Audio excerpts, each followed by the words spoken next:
So Herb at the time, and I was sworn in Orlando, Florida, and then for Island for boot camp.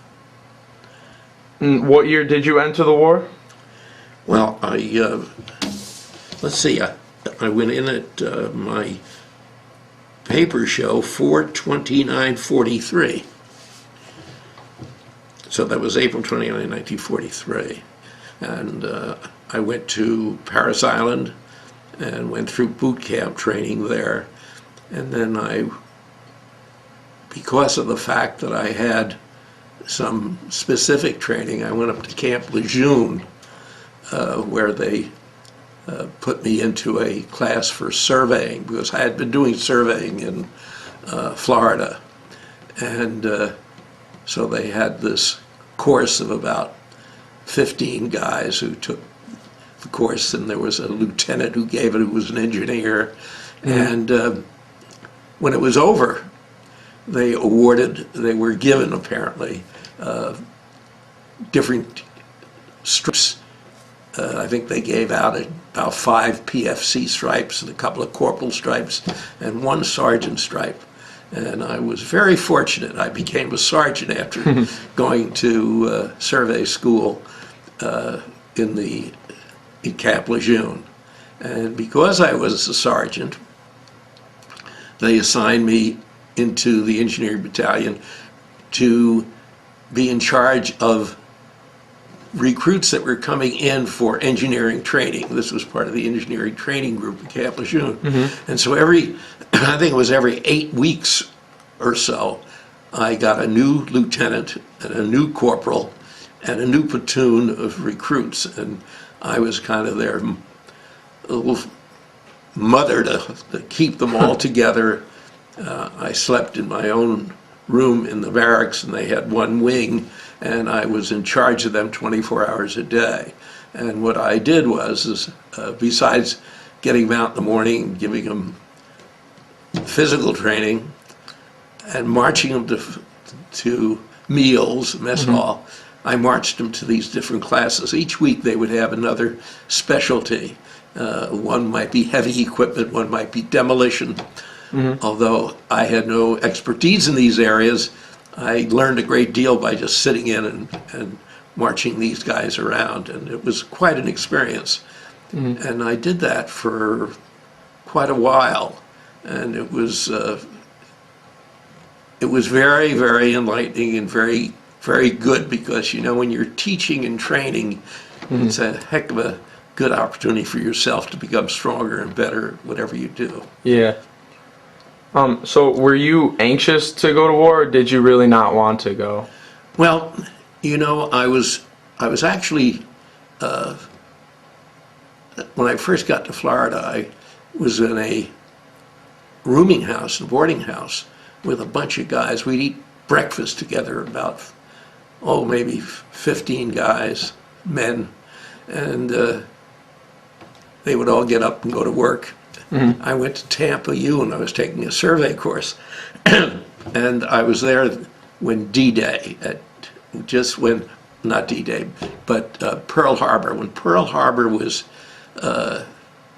bombed, and I think that was in December 7th, 41. Half of those guys got up and went and signed up right then and there, right after it was, and I went to work and I was there, but soon I was going to get drafted, and I didn't want to get drafted, so I decided the better thing to do would be to make it worthwhile, and I wanted to become a Marine. If I was going to do it, I was going to do it all the way, and so I went and signed up. At that time, it's very different, the attitude of the public and the people and the environment. It was a world war, they were fighting in Europe, and then we went into the war. It was, not only did you feel patriotic, but you really felt you wanted to do your share, because all of us were, and even if you weren't in service, you were all committed to this process of winning in the war. Yep. So, when you first found out about that you were going to Iwo Jima, what were your first reactions? Well, what happened was, after I had done this training duty in Camp Lejeune, they apparently were preparing. They prepare way beforehand for personnel, and so I was shipped from Lejeune. I boarded a troop ship at San Diego, and then went up and went to San Francisco. We were docked in the bay there. We were waiting for a convoy, and we took a convoy from there to Hawaii, and that's where I joined the 4th Marine Division. And at that time, again, being a sergeant, it's very funny. Once you get a rank, and especially you can be anything in the Marine Corps as far as specialty is concerned, but it comes to doing stuff, you just do it. I stand watch board ship as Sergeant of Arms, and at Camp Lejeune, I was part of there was a group being formed to bring reserves in behind, and I had a platoon of people that I took care of.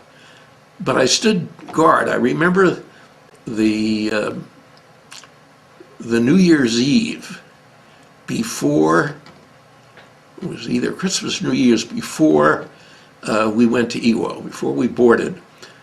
They let everyone out of the brig. Everybody on that island, it was locked up for minor things, of course. I don't think Berta would have been released, but they left everybody out of the brig. And that night I was sergeant of the guard. And it was funny because the place went wild, and then we shipped off, and I, again, being a sergeant, I can remember lying in a cot on that boat going over and reading my platoon's mail. That's one of the things they'd give you to do, to censor your own platoon's mail. Yeah. And I was very acclimated. I had no anxiety about it. I felt very confident. I knew I was doing my job. And I don't remember being anxious at all. In fact, I can remember before we left Maui, and that's where the 4th Marine Division was. Yep. We were given things like the procedures of hitting the beach, where the flags would be, the colors, how you performed, where you went. Yep. And I can remember having my platoon, which was a reserve platoon, and giving them instructions. And I remember a commanding officer coming by, he says, that's what they should be doing.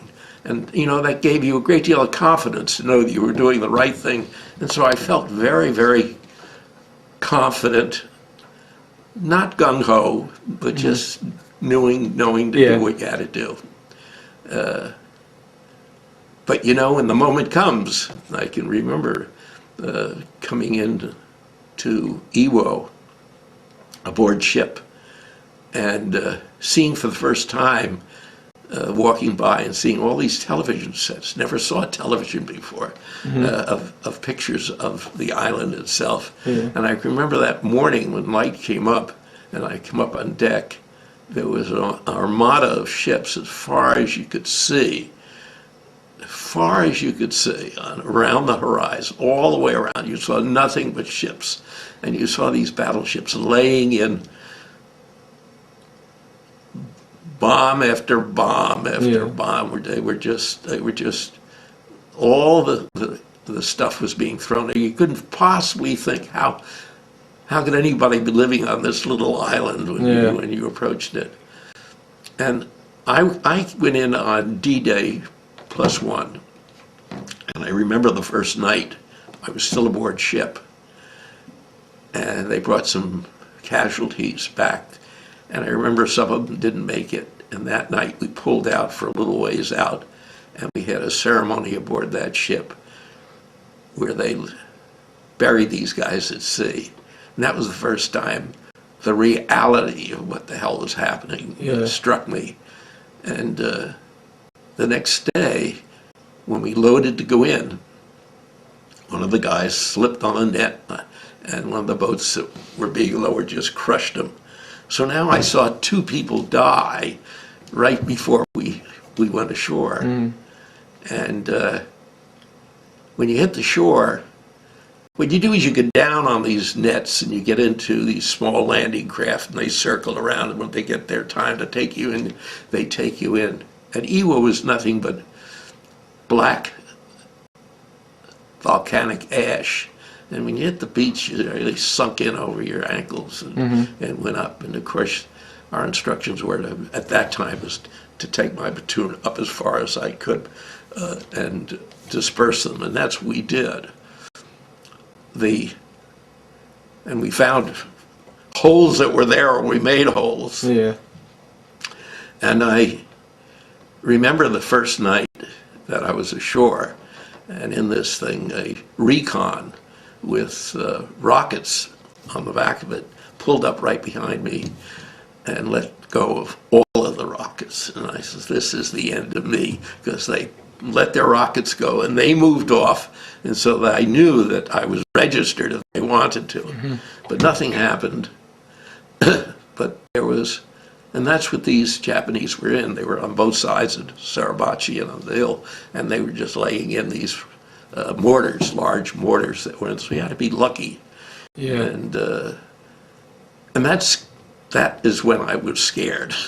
When that happened, I was very scared. I can remember lying there and thinking of all the things I hadn't done as a young kid, and all the things I had hoped to do. Yeah. And this might not have that opportunity. So and then you went asleep. I fell asleep. When I got up in the morning,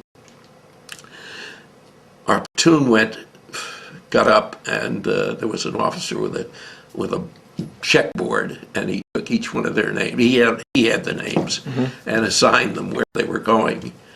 And a lieutenant brought them up. But when he got to me, there was a vacancy. There was a hole for a tech sergeant who was surveying at the regimental headquarters. And so I got sent from there directly to regimental headquarters, where I joined the surveying group that did the triangulation for the 155 artillery, the artillery. Oh, yeah. And then the rest of it was easy for me. The rest, having lived through just that, which was just scary as hell, I then had a very safe place to be. And we were right underneath that first airstrip in the middle. And the next thing I really can remember, it was only a month that we were on that island. And the thing that impressed me now that I look back, the scary things that happened, is the guys I knew in that platoon who were the best. Yeah.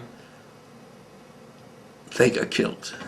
And the guys who were the guys that didn't care as much about doing their job, they were doing their job, but they weren't as well trained.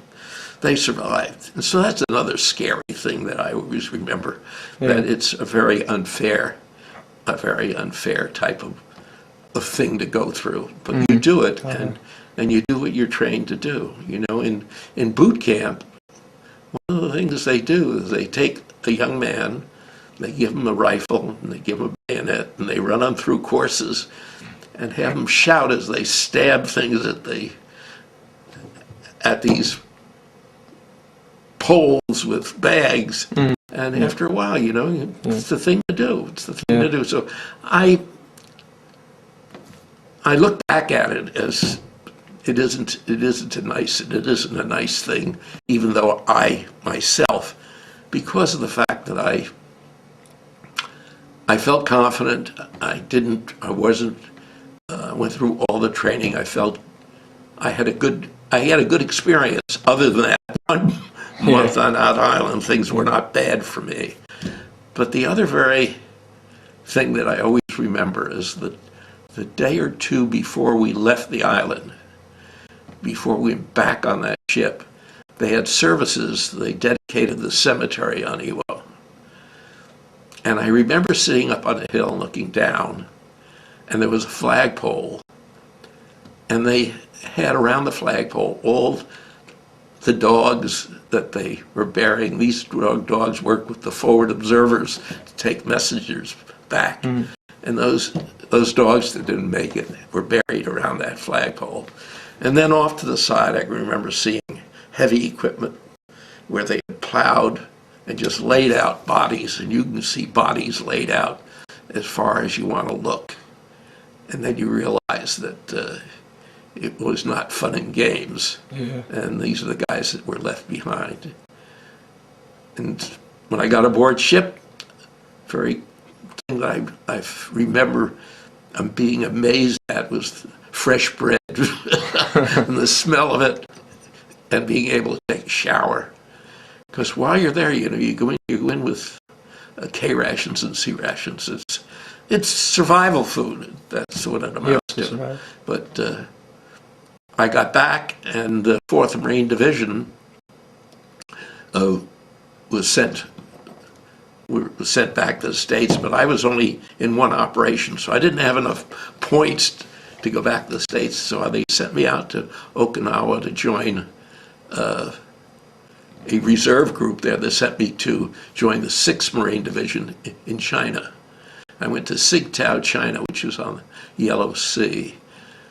And one of the things that I remember very clearly about that was as we approached the harbor, we were in the harbor as we approached our anchorage, here were all these little boats to greet us.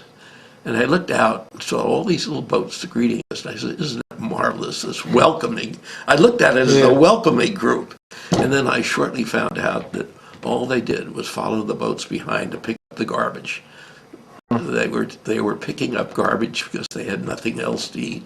And I can remember going in chow line, coming out of the mess hall. And, they would have the 55-gallon cans full of hot water, soap water. You washed your gear as you went down and out.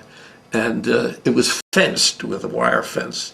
And I always remember these people, these hanging on the fence, hoping that you would throw them some garbage, something that you were discarding, rather could discard. So China was quite a shock to me. The 6th Marine Division actually went into Tsingtao. This was after the Japanese surrendered to occupy the Japanese portion, and it was an interesting experience. So, other than and I could tell you stories of what has happened to me that were interesting. But other than that one period of time, my experience in service was constructive, interesting, and I actually enjoyed it. It was not a hardship other than because I felt I was doing what I was supposed to do and having a good time and was well trained. But other than that 1 month, that was scary and rough. The rest was being a big grown-up Boy Scout. Yeah. And you talked about the volcanic ash at Iwo Jima. Yeah. How much more difficult did that make it to take your platoon forward? If you can try to just recall running on a beach of sand, well, this was a few times more difficult than that. Although you didn't run, you trudged your way up, and you got down. It was scary in the sense, and you're in the midst of something, that you're in danger, and you're hearing this stuff come by, and you just do what you have to do. You just do it almost automatically, what you've been trained to do, and you just get yourself up there. And when you first came on Iwo Jima, what was your objective? To just keep pushing forward? Or? My own assignment was to take this platoon and get them as far up as I could, because we were not on a front line. The front lines were to the side of us. We came up and we just brought back, and now here we are, and we're going to be assigned now to those people that were up on the lines. And fortunately for me, other than that night that scared me with the rockets and the mortars, other than that, I was observing things from a very comfortable place. So you felt very. I was never felt, other than that 24 hours or so, the first day experience of D-Day and D-Day 1, other than those 2 days, it was not difficult for me, and I was not under any stress at all. You so after the 24 hours, did you not I did. back, but Oh, no. We were doing our job. I mean, what they do, what you're doing with the artillery, with surveying, is what you're doing is correcting distances and spots and elevations for the artillery from a given safe point, basically. Yep. So it's, if you have to be there, it's a good place to be. Yeah, it's better than actually being up there trying to get through. So you're bullets. very fortunate to Yes, I was. be given that job. Right. And so there are many things I could tell you of experiences that were not fighting the war, but living the war. I mean, in China, I used to go to services all the time because it was the only place you could go where people didn't use dirty words and slang and cussing and, you know, how fellas talk when they're together. Not that there's anything wrong with that, but it's nice to get to hear language spoken that isn't. And I was fortunate in being Jewish. I met the chaplain who then introduced a bunch of us to a congregation in Tsingtao, China, that came from Harbin, Russia, that came down from the north and had lived in a community, was treated as a community by the Japanese, were given their rations and so forth. And they wanted to have a little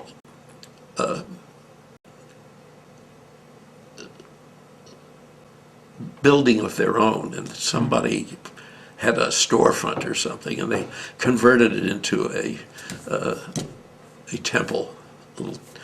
And I, at that time, when I was in Tsingtao, China, because of the fact that I came out of the engineers and was a surveyor, was assigned to the Seabees who were doing the survey at the airfield in Tsingtao, China. And so I had access to the Seabees. And I actually did the carpentry of the interior of this space for them. And the guys back at the shop built things for me, and I built this interior for this congregation. And it was very rewarding, and it was one of the great experiences that I had there. So, and Tsingtao was interesting too. That's where Tsingtao beer is. You might have seen the Chinese beer they advertise here, and it had an old racetrack. And I remember going with some of these civilians